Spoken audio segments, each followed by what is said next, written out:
Hello, good evening, and once again, welcome to 60 Minutes by Mzalendo.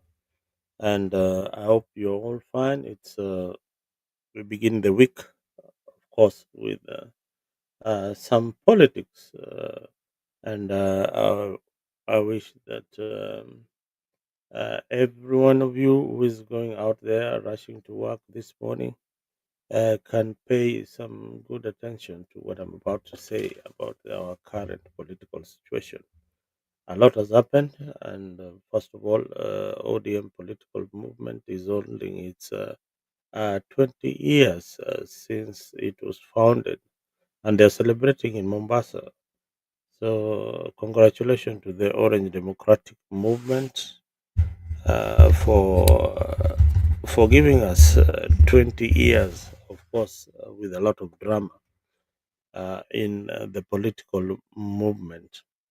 Now, Rigathi Gachagua has announced his presidential bid. That would be our topic this evening about Rigathi Gachagua announcing his presidential bid. Remember, Rigathi did not um announce this bid earlier on. He was seen as somebody who is going to unite the opposition, but apparently he has decided to run for the presidency. What does this mean for the rest of the members in the opposition who are eyeing for to be backed by Rigathi Gachagua? So it is a political crossroad in Kenyan politics at the moment, especially the opposition where confusion reigns in. Remember, the official opposition leader or the leader of the minority is now working in government, and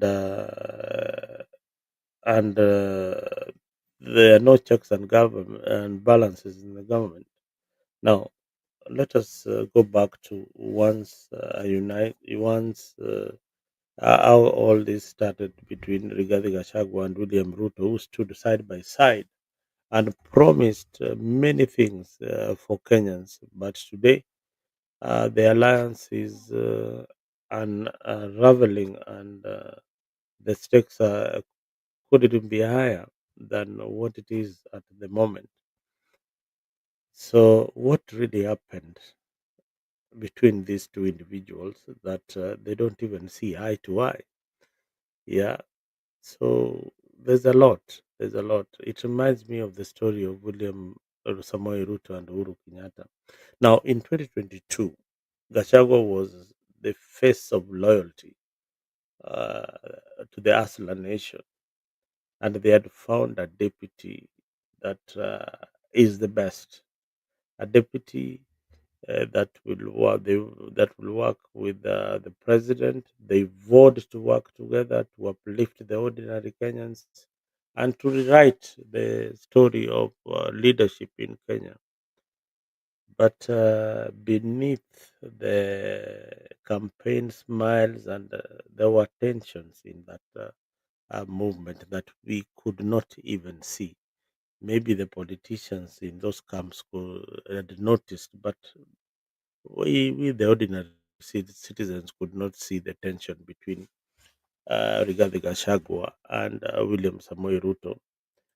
Fast forward in 2025, a handshake between Gachagua and William Ruto has now turned cold. Ruto has had an handshake with one Raila Odinga. Now Gachagua is saying that this is betrayal of a government that he worked so hard to form. Yeah, and they made a lot of promises together with William Ruto, and his people of Mount Kenya region are also singing the same chorus with one Rigiji. And in fact, the stakes are even higher. Today, if you are in Mount Kenya and you don't support this movement by Gachagua, the DCP party, that ticket is hotcake. It's just like a guarantee that you will be in parliament if you have the DCP ticket in Mount Kenya region. Now, Ruto is also fighting very hard to dismantle this notion, and we've seen a lot of movement in State House. The other day, I saw uh, the teachers, the head of the teachers fraternity, moving into State House, and of course, there are a lot of goodies that come in State House, so handouts and all that, and promises by William Samoei Ruto. So the script is William Ruto is using an old trick that President Moi used many, many times of delegations from this region coming to Ikulu and him talking to them, and at the end of the day unampata kachai kidogo mnaenda nayo nyumbani, or they call it transport. Now, Gachagua is not just criticizing the government. He is now intentionally going to try to vie for the presidency, and that is what Rigiji is doing at the moment. And I saw one of his clips of him saying that indeed that he is running for that particular seat. Let me look at it shortly. I'll play it for you guys here so that you can have a look at it. Nataka niregeshe masomo ya bure tuliwachiwa na mzee Mwai Kibaki. Mimi nataka nirekebishe matibabu, mahospitali kuwe na dawa. Mimi nataka niregeshe NHIF, nirekebishe kila mtu akienda hospitali atibiwe, alipiwe, aende nyumbani. Mimi nataka niregeshe linda mama, akina mama akienda kujifungua wasilipishwe, waende nyumbani. Mimi nataka nilegeze pesa ya wazee ile 2,000 wapate kila siku 30 bila kuchelewa. Mimi nataka nimalize ukora.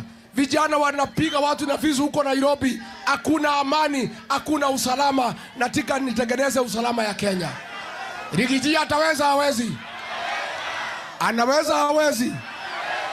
Na mnajua mimi nikisimama na huyu Kasongo nitamkimbiza kama baiskeli ya kuibiwa. Kasongo aende asiende? Akimbizwe asikimbizwe? Anyolewe asinyolewe? Wangapi wanasema Kasongo anyolewe, Kasongo anyolewe?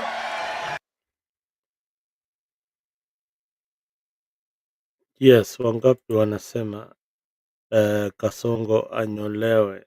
That is one Rigathi Gachagua. I told you Gachagua is somebody who is very, very toxic. No, is it the right word? I don't think toxic is the right word. He's a mobilizer. He's very, very, is kind of very aggressive in his politics, and he knows what to say and to ignite the emotions of the crowd. And I think Kenya Kwanza saw this in him, and that is the reason why they chose him as the deputy president. Now he is mobilizing for his new party, the DCP, a new movement that is challenging the by-elections that are coming in Mount Kenya. In bed, I think we have one by-election that is coming.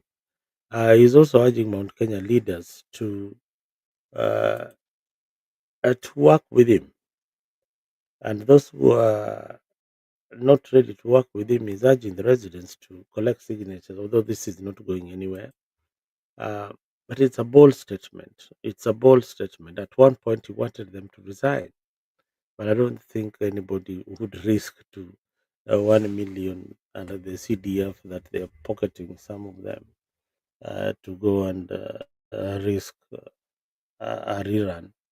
and then the elections are just around the corner. Now we must restore dignity to our people. This government has forgotten us. That is what Richie is saying.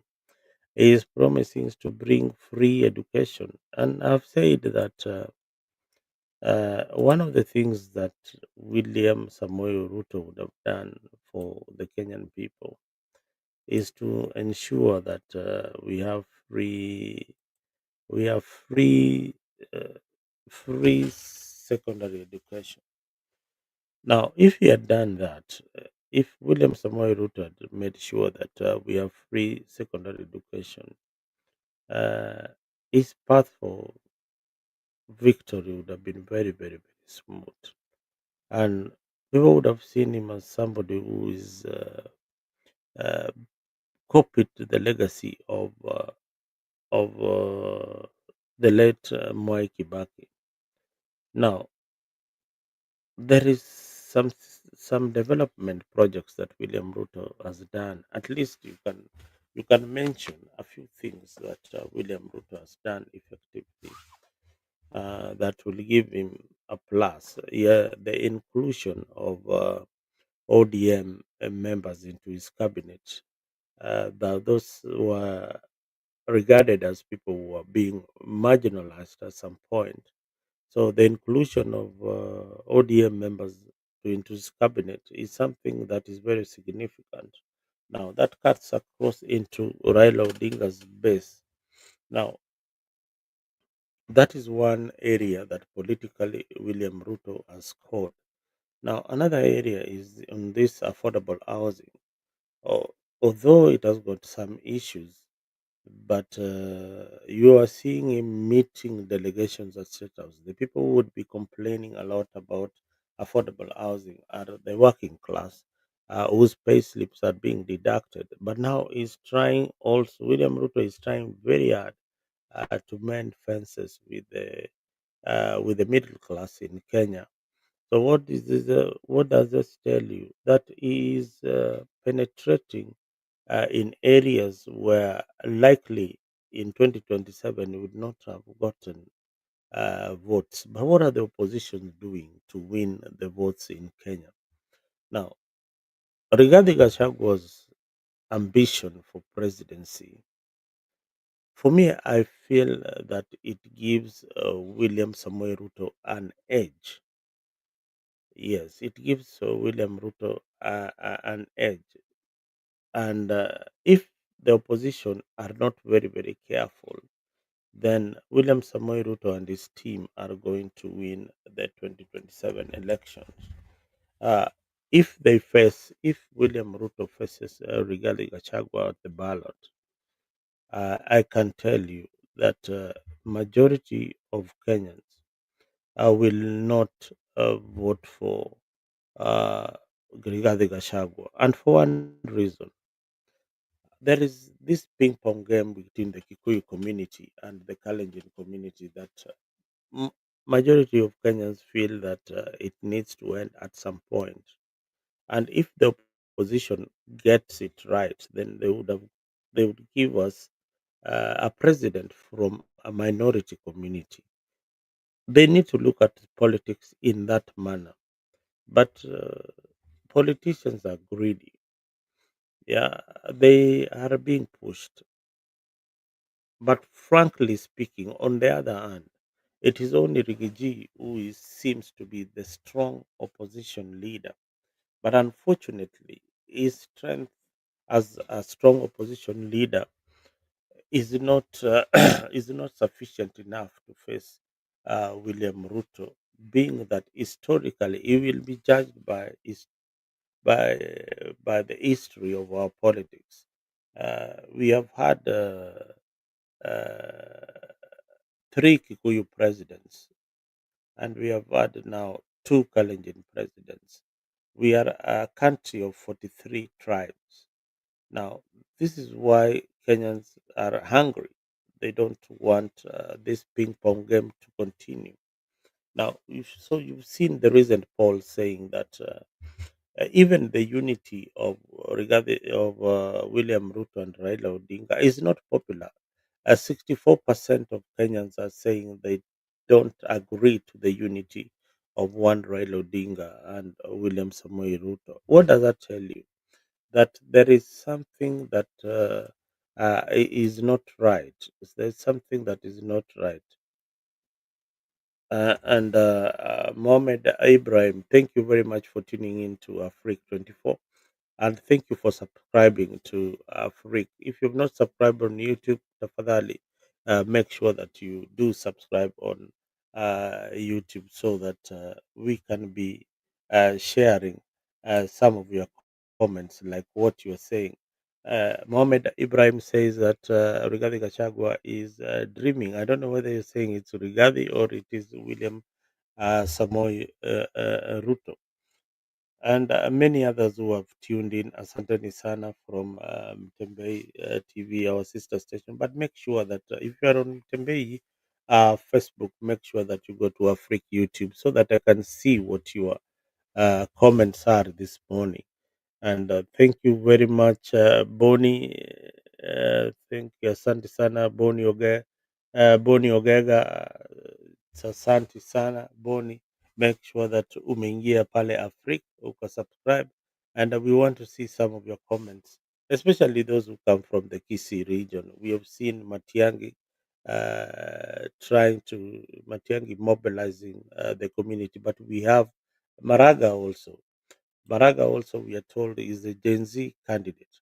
Now, I can see a lot of confusion in the opposition. I don't know whether it's me who is seeing this. I don't see Kalonzo making any serious bid for the presidency. Correct me if I'm wrong, guys at home. I don't see Kalonzo Musyoka making any serious attempt that he really wants to be the president of the Republic of Kenya. I have not seen him in Nyanza. I've not seen him in Luo Nyanza. And this is somebody who would have easily penetrated in Nyanza, being that he supported Raila Odinga on several occasions, but he has not brought his argument to the people. He is zero grazing around Ukambani and Mount Kenya. He already has that vote from the Kamba region. That it is high time that we see him seriously having town hall meetings, having discussions with the people, especially in areas where that is perceived not to have any kind of support. I want to see him having candidates in the by-elections that are coming. In in some areas, I want to see a strong wiper presence in some of these areas that are coming. But the by-elections that are coming in Mbeere and Western, should William Ruto lose in Mount Kenya, that is already a sign of what is going to come in 2027. And should they lose to DAP of Eugene Wamalwa in Western Malava, there is a by-election that is coming there. If they lose this by-election consequently in Western, that will be a big message to the broad-based government of Raila Odinga and William Ruto that in 2027 it will not be a walk in the park the way many people would think that these people are, are going to, you know, uh, are going to win easily. Yeah. So for William Ruto, he needs to really think twice if he loses the by-elections that are coming.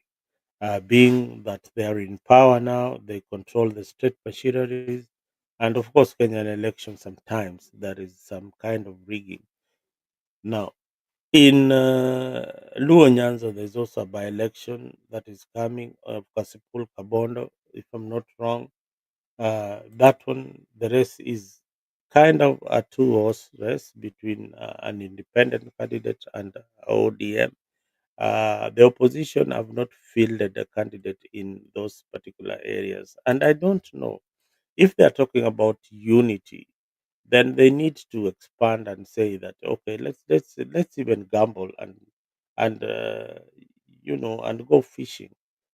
We will get some support, 1 or 2, 5, 10, 100 voters, 200, 500. You never know. In Kasipul, Kabondo, people will be ready. But you see, even the candidates themselves are not even sure whether they can pick uh, the tickets from these opposition movements, like the Wiper ticket is available, DAP ticket is available. But the candidates who are vying, they're shying off from these tickets. So that tells you that they have not marketed their political parties or the opposition properly in their in their opponents' turf. So they need to do a lot of a lot of groundwork to ensure that their message is spread in areas that they are not doing so well. Uh, for Rigathi Gachagua to be zero grazing in central Kenya and thinking that the rest of Kenyans are with him, that is a problem. They need to spread their wings. They need to take the risk. They need to bite the bullet and go and look for votes elsewhere.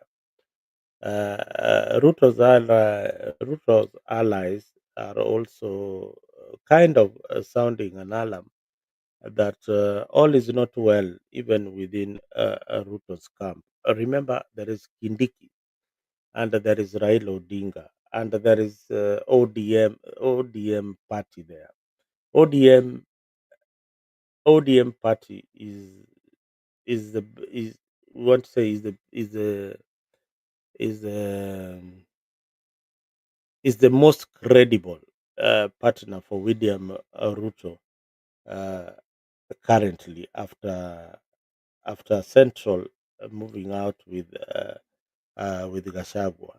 So he has the only credible partner that he can rely on is Raila Odinga and his party ODM. Now, this is where William tough decisions have to be made. Now, the tough decisions are that the current deputy president is from Meru, and William Ruto and Raila Odinga. eh, Many of ODM supporters think that the running mate for William Ruto will come from Nyanza region and possibly Luo for the first time. That is something that is some rumors that was there initially, but it's slowly dying. And I saw an article by a lie about the same that they are losing ground to negotiate for power sharing within Kenya Kwanza should they win the election. Because the number two is Kindiki, and of course Kindiki will come with his team from the Mount Kenya region. Yeah, when they get power. I don't know what you think about these guys. Leave a comment on a freak there and tell me what do you think about these political realignments. And ODM again is celebrating uh, 20 years since it existed in Mombasa. There's a lot of showdown in Mombasa, and let's listen a bit of ODM politics in the course. Mimi kama katibu mkuu wa chama nina wabosi watatu peke yake. Wakati Joe walikuwa deputy wa Raila na Oparanya deputy wa Raila na baba mwenyewe, wao walikuwa ni wadosi wangu. Nawaonyesha heshima. Saa hii niko na wadosi wanne. Kuna baba mwenyewe, alafu kuna deputy party leader yuko hapa, governor wa Mombasa Abdul Samad, kuna Ososi na kuna governor wa Kisii anaitwa nani? Simba Harati, si ndio? Tunataka wale viongozi wengine wote ambao wako ndani ya chama waonyeshe heshima kwa huyu deputy party leader, jinsi ambavyo mimi naonyesha heshima kwa deputy party leader. Haiwezekani. Nimesikia tetesi hapa. Kuna watu ambao wamekalia viti vya chama walichaguliwa kwa ajili ya jasho ya nyinyi wafuasi wa chama cha ODM. Lakini kila siku wakisimama ni kumsuta huyu gavana ambaye ni bosi wao ndani ya chama. Tumekubaliana na viongozi wa chama hapa Mombasa, wale watu ambao wanaonyesha madharau, wanaonyesha kiburi, wanaonyesha kejeli kwa Abdul Swamad, muwatume kule Nairobi, tutapambana nao wakiwa huko. Tulisema tulifanya kazi pamoja bungeni, ni kweli. Wewe ni mtu mungwana, wewe ni mtu roho safi, wewe ni mtu ambaye labda mtu anaweza kukuangalia aone kwamba wewe ni mpole, lakini wewe ni simba. Wewe ni simba tu kama ule simba wa Changamwe aliimbwa hapa.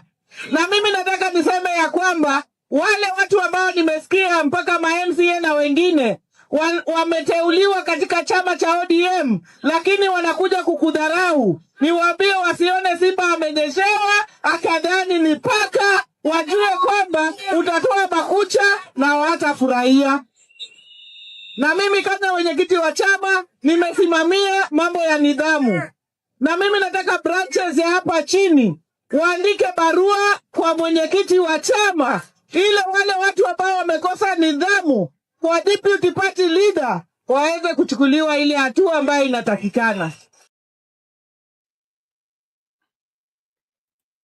Well, that is the Orange Democratic Movement. That is the chairman of ODM, Gladys Wanga. They are in the coast celebrating 20 years. They are celebrating 20 years. For those who didn't know, ODM party led by Raila Odinga will mark the 20th anniversary with a 3-day celebration that started on October 10th, and I think it's ended, or I think it will go all the way to mark their reflection of their 2 decades in political struggle. That is over 20 years.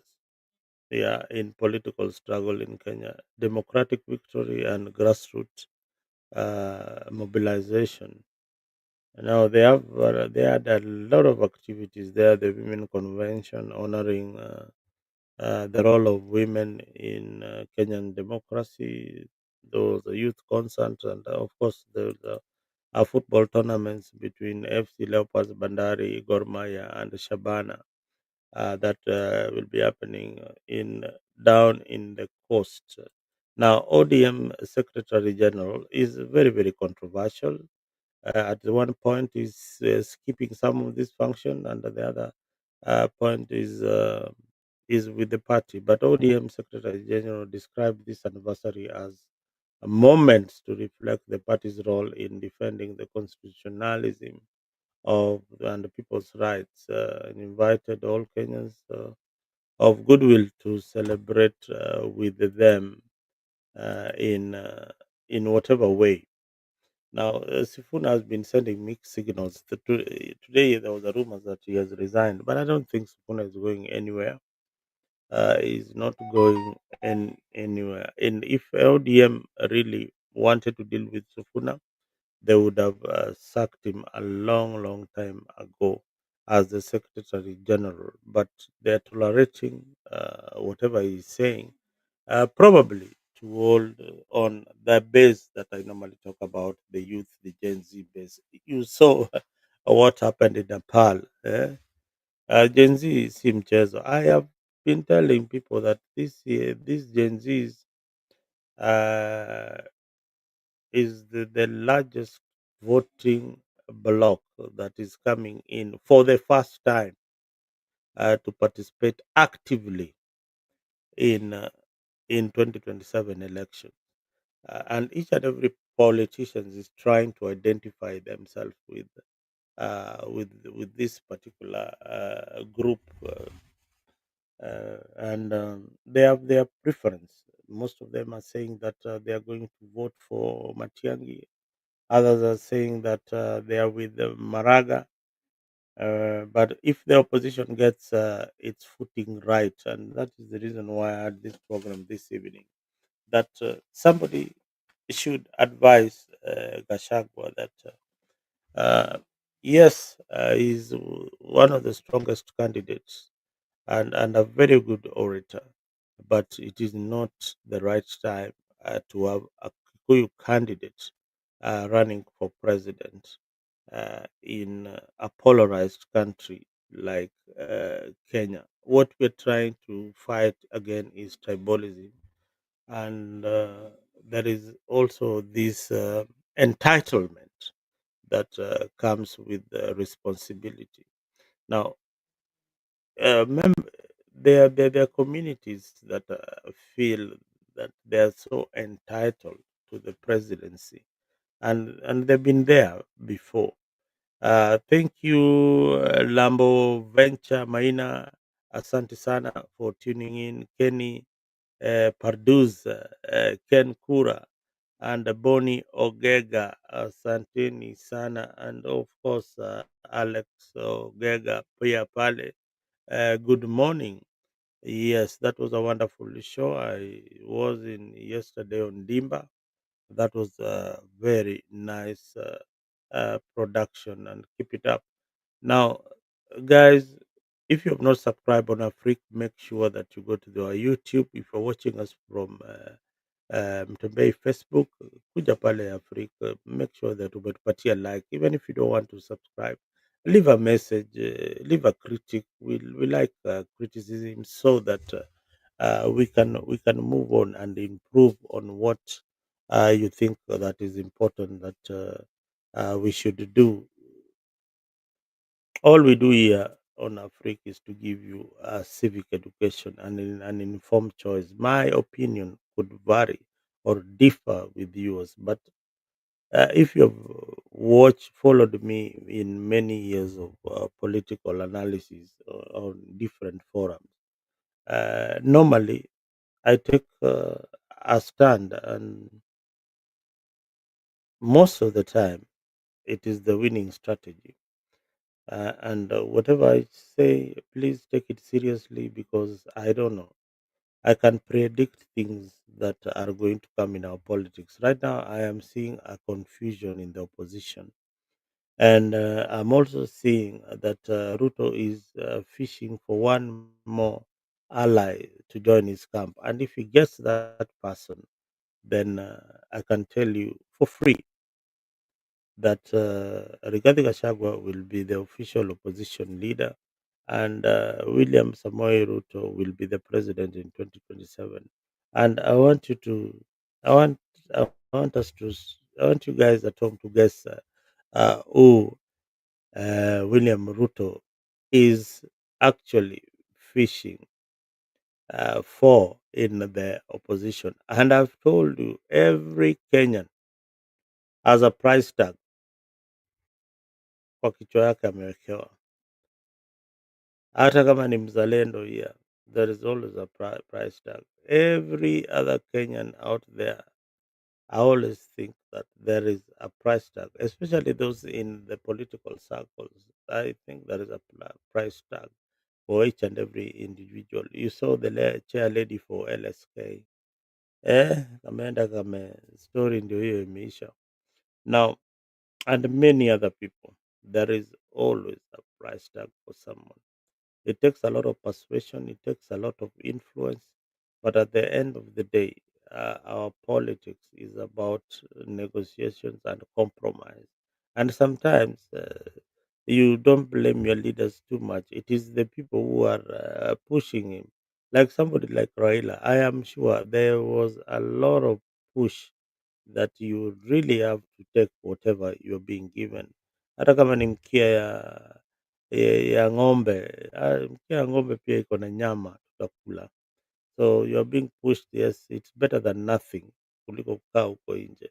Now, I want you to guess who this leader is. Leave a comment there and tell me, hey, Bwana Mzalendo, we know the leader that William Ruto is hiring. And if you guess this particular leader, then is home and dry, is winning the presidency asubuhi na mapema. Hata kutakuwa na haja yeye itakuwa ameshinda asubuhi na mapema. So give me the name of that candidate and give me the reasons why you think that William Samoei Ruto's Kenya Kwanza is really looking for this particular individual to join their camp.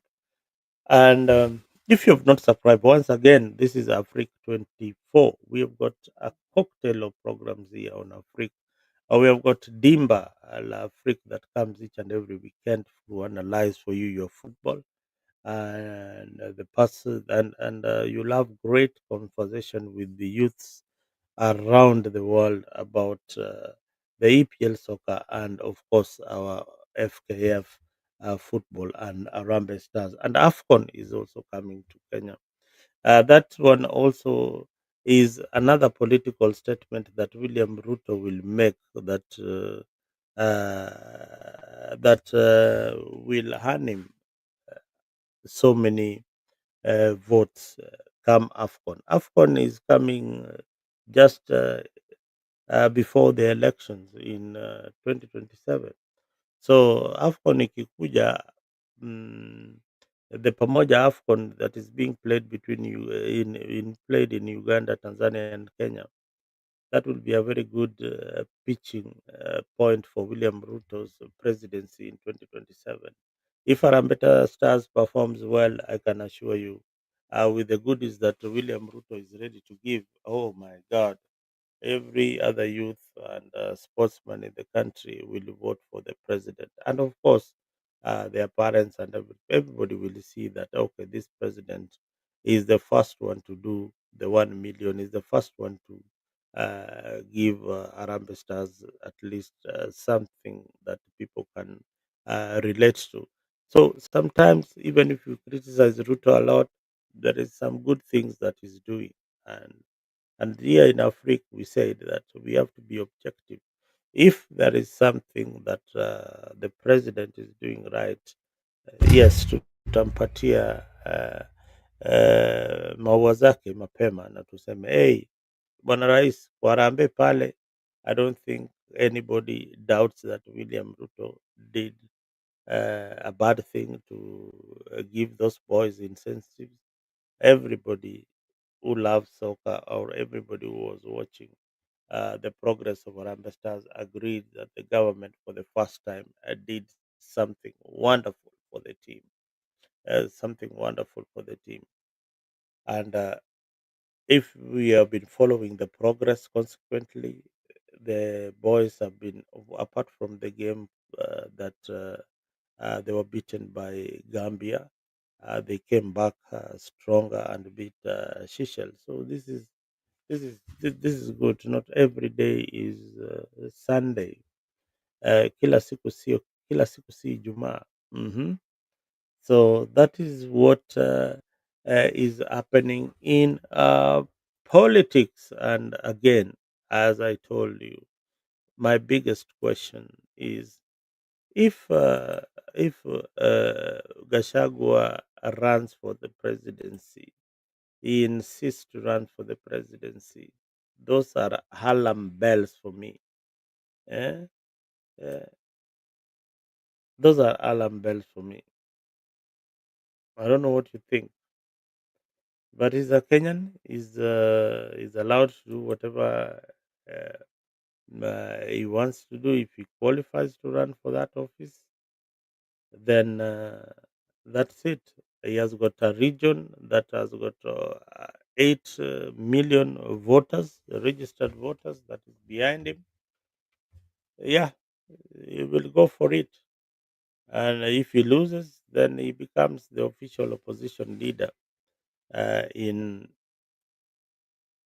parliament and in the senate. Of course, he come with MPs and senators and even governors in his DCP party, but he has to get the house in order. In Mbere, they are not fielding a candidate. The DP Democratic Party is fielding a candidate. So even despite what is impressive in central Kenya is that they have organized themselves in a manner that they are giving a chance to parties like DP not just to die.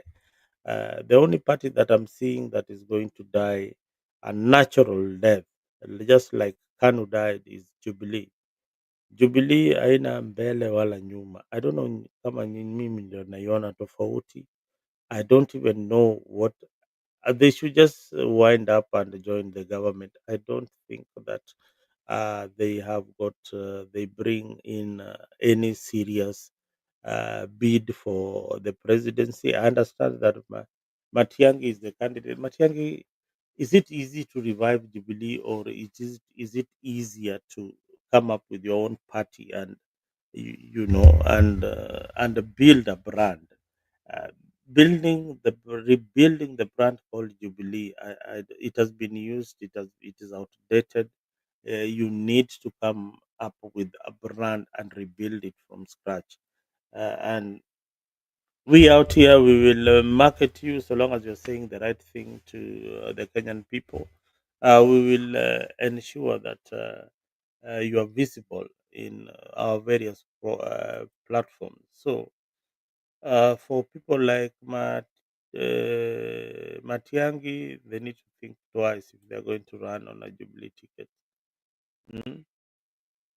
So in Central, just as I told you, if you are still in UDA, you are not safe as an MP, you are not safe as a senator, and you are not safe as a governor. So long as you are in this central province region where it's predominantly at Kikuyus, then hauna ole wako, utakuwa ni bahati yako ukipenya. Because pale Gachagua has really consolidated the base, and it will be very very difficult. Let us see what will happen in Mbeere, because the UDA governor Cecil Mbarire as a candidate, and of course is a UDA candidate. So we will see how they will play out. But what are the people saying in other forums? What is the church in Mount Kenya saying? What are you guys discussing at home? What are people? We want to know what you guys are saying. Uh, that represents the region. We want you to jump into this spot. Don't shy out. That me, I support Rigiji. Kuja kwa platform useme, hey, mimi ni supporter wa Rigiji. I've not met any person, individual. Forget about the politician. I've not met people who are coming up and saying that I will vote for Rigiji. Forget about the Jacaranda turncoats. One day they are supporting Rigathi, kesho wako kwa Raila, kesho wako pande ile ingine. I want credible people who are saying that, hey, these are the reasons why I'm supporting Rigathi Gachagua for the presidency. These are the reasons why I want Matiang'i to be my president. And you give me the reasons here on Africa, and we will be able to share with our viewers out there, so that they can know your stand. That's the only way you market yourself. We also want to leaders. We want leaders who can serve, not just who speak or who are eloquent. So we want people who can serve. So for many Kenyans out there, especially the young people, jump into positions of leadership. I say that the Gen Zs, if you're listening to me out there, you have got very high chances of winning in Nairobi areas, Nairobi and its environs. In those cosmopolitan towns, you Gen Zs are going to run away with those seats if they are organized. In Mombasa, in Nakuru, in Kisumu, I don't know. Kisumu, their politics is not really advancing at the pace that it needs to advance. But in Nairobi, I see diversity. In Kisumu, I don't see a lot of diversity. They're still in the Orange Democratic Movement, but a few spills here and there could see some young people coming into power. Which other area? In Mombasa, yes, there will be a kind of change in Mombasa. It will not be very significant, but there will be a tilt in the scale. Young people will come into leadership away from your regular politicians in Mombasa. The governor right now is having a lot of trouble with the members of Kaliam County Assembly. So in Mombasa, there's a rift that is going on there that will see young people coming up with political movements that address their issues. Uh, yeah, that is how I look at the politics. If you've got an opinion about it, for many young Kenyans out there, please kuja hapa Africa so that we can share the moment together. Chel la Meko, asante sana for being part of this discussion. Legacy Junior, asante sana. Lambo Venture Maina, karibu sana. Kenny Padrus, asante sana. Ken Kura, karibu sana. And of course, Boni Ogega, karibu sana. For, and I thank you very much for being part of this discussion. As we wind up this particular segment of Africa 24, I want to know your sentiments of who is this candidate that is going to join William Ruto. Yes, that is my questions to you viewers at home. And lastly, I have told many people that, and this will surprise you. Edwin Sifuna, and let me play to you. Edwin Sifuna, huyu jamaa munamuona aje? Do you think that is genuine? Acha tuanzie hapo. I know now you're scratching your head. Do you think that Edwin Sifuna wa Muchomba and e group, yeah, the young tag, are they really genuine? And what can they do to make sure that it's not just talking? What can be a significant action that Edwin Sifuna can do to ensure that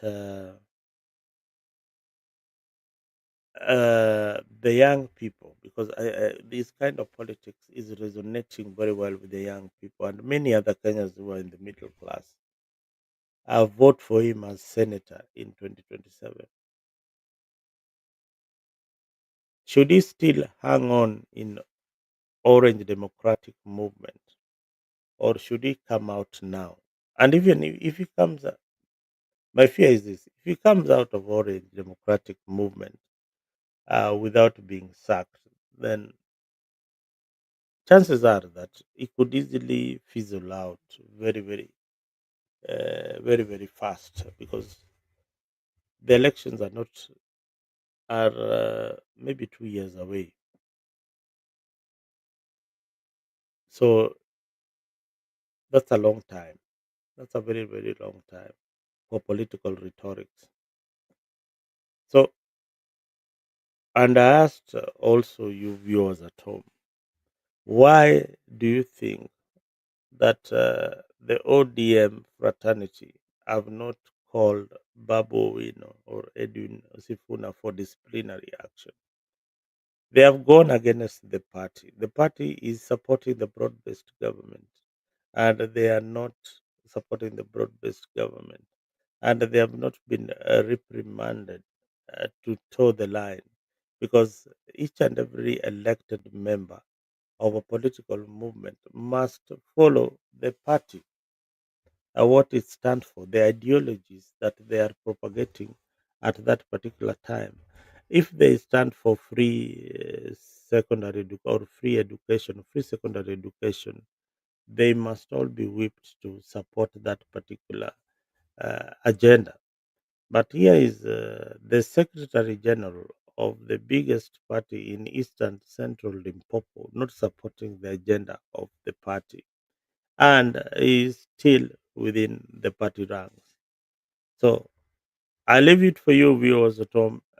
Give me your suggestion. Tell me what you think about Edwin Sifuna. Why is the Orange Democratic Movement still tolerating Edwin Sifuna? Now, if you are in the areas of Kasipul, Kabondo, and its environment, and you are campaigning for your candidate, I urge you to campaign peacefully, campaign very, very peacefully, and hakuna kupatana na mapanga bana. Jameni, watu wa Omera bana, this is not a matter of life and death. At the end of the day, hiyo mshahara ya mbunge wako hautapewa hata kandururu. Yeye ndiye anaenda nayo kwa familia yake na bibi yake na watoto na marafiki yake wale wa karibu. So please, msikatane na panga, mpige tu siasa ya ustaarabu, siasa mzuri, siasa ile haina vita, siasa ile haina mapanga ati watu watakuja na mapanga. Politics about dignity. Eh, pigeni siasa ya amani so that hii by election ikuwe ni kielelezo that things can change in our politics. We don't want people to chop each other. You know, like in the area I come from, ati mtu unapigania MCA mpaka unaenda unakatwa mkono. Yani, ati there is a guy in the village right now who does not have his hand. One of them was chopped off, mwingine ati mapua imekatwa. Hizi ni maisha gani ndugu bana? Eh? Hizi ni maisha gani? Now, I wanted to say something about the church, but inakaa muda imetupatia kisogo. But in all clarity, the leadership of the church in Kenya has failed and failed terribly, failed to give us direction, failed to pray for peace, failed us when where they needed to you step in and act. They are now in bed with the politicians. Kama kuna wale wako allied to Rigiji, kuna wale wako allied wale ma allies wa Kenya Kwanza. So the church is also divided. As civic storms rage, faith communities are quiet, and the division is there within even the faith community. They need to give guidance. They need to give guidance when it's needed. Otherwise, when we stop talking, sometimes uh, bad things happen. Bad things happen. Now, as I close, this is my last closing. I want you guys in 2027 is just on the horizon. But this moment and this rift that is coming, and this election that is coming in 2027, some call it the mother of all election. I call it is time for us to reflect and save our country from the political class. Otherwise, we'll not have a country. You've seen what is happening in the CBD. People are just what an Ibiana live. You've seen militias closing into our country, and it's serious. We are not heading in the right direction. A few things are working, but let us work harder to make sure that we have a country. So stay informed, stay engaged, speak the truth because Kenya's future is not just in the hands of the politicians. It is in the hearts of its people, and that is me and you and so many other people out there. For those who tuned in, boss, thank you for listening.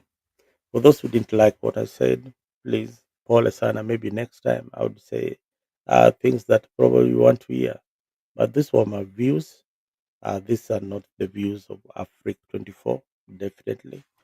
These are my personal views on how I look at politics from a different lens, and that is the Mzalendo lens.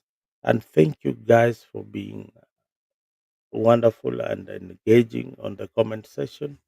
And I wish that you take the next bold move to go to our Facebook page na unipatie tu like, ama kama huwezi patia subscription, then peana like ama leave a comment, and we will be able to engage with you and know what you think about our politics. Yeah, it's not just about politics. We also have got other wonderful programs that come on Africa.